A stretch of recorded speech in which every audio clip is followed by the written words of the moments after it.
Hello, ladies and gentlemen. Teng'a here. And yes, I'm back in my kitchen, but today I am nowhere near cooking anything. Instead, I'm going to show you how to improve a blade from wall hanger to functional status. Big blade like this is going to be an easy trick for me to show you because I figured this out myself. But be warned, this is something that if you're going to do this at home, by God, take proper precautions. I'm wearing tighter clothes so I do not get anywhere near the heat that I'm about to use.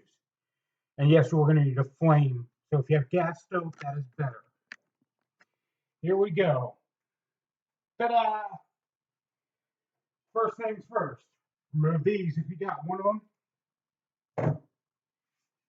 Next, spark that fire, as you can see I have done. Now I'm going over to this side so you can see what I'm doing. Carefully, on an angle, catch the flame, and then start adjusting the heat downwards as needed.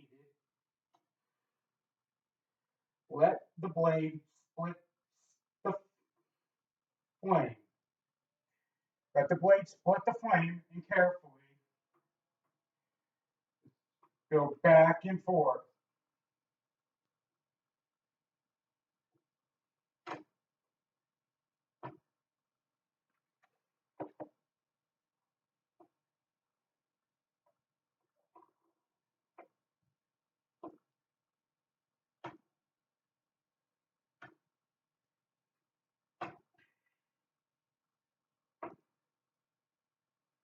As you can tell, I am slowly moving the blade back and forward, getting even heat. But the flame is low. That way, when it catches, it only hits the blade area I wanted to hit.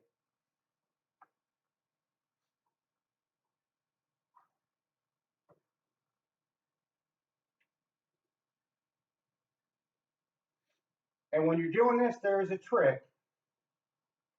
You may have to throttle the flame as you do this. But generally speaking, the truth is, there's only one sense that tells you anything about what you're doing.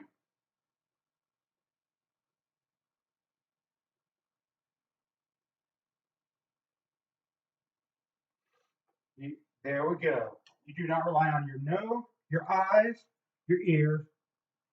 You rely on your nose. When you sense it is close to the right temperature, you pull it off. You'll know the smell when it arrives. Run it through a sharpener.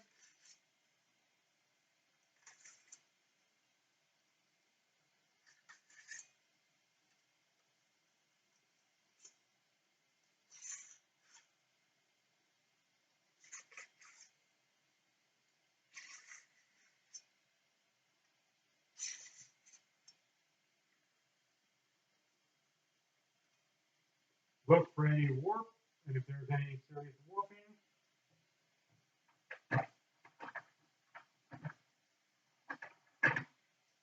take something and double check.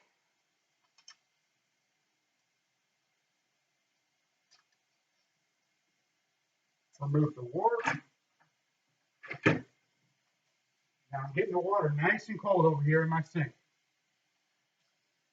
Douse it slowly. Douse the blade in the water.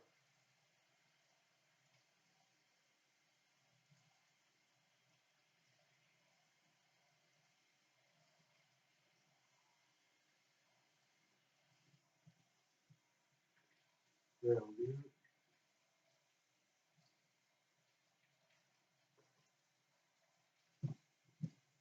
Now carefully drop it off. Dry off any water. After all, under most circumstances, water is the enemy of steel.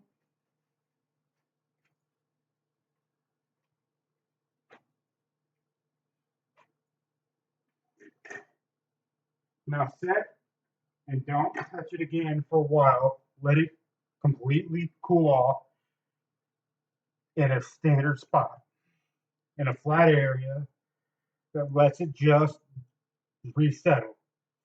What I just showed you and did is actually very similar to what they do in a forge.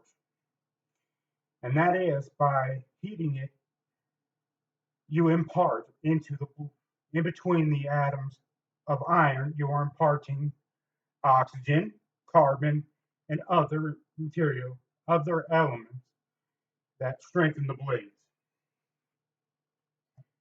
Now, as I usually like to do, I like to clean up as I go along so I don't forget it when I need a place to cook.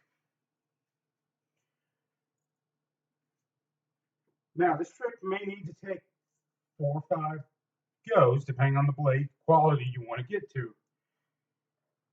Now, I'm not looking anywhere near the 400 range stainless steel, because that's not possible with the equipment I have at a house.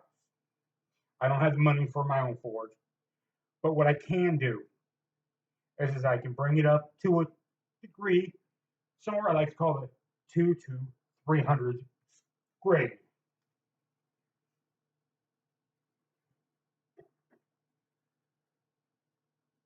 Now, I'm just checking it again, checking the sharpness I imparted. And a little trick also, doing what I just did also allows you to sharpen it and put an unbelievable edge on it. Because when it was hot, this expands. Run through the sharpener. The sharpener has more to work with, so it can put a much sharper edge with less work. Now, that being said, little tip. People forget this all the time. Clean off your sharpeners. They'll last you longer, and you'll get more sharp. You will definitely get more sharpenings, and they will be better off every time you do so. Get a little Nintendo hack in there. Now, again, I tell you, if you're going to do this, if you want to feel free to do this technique, have at. But again, I emphasize, do so with caution. And don't go blaming me if you burn your house down by doing this and not following it. And if you do so, tell me about the results down below. If you like how this technique is, how easy this technique is, like the video. And for future updates from me on either hacks or other stuff or my normal discussion videos, please subscribe to me down below. And I'm out.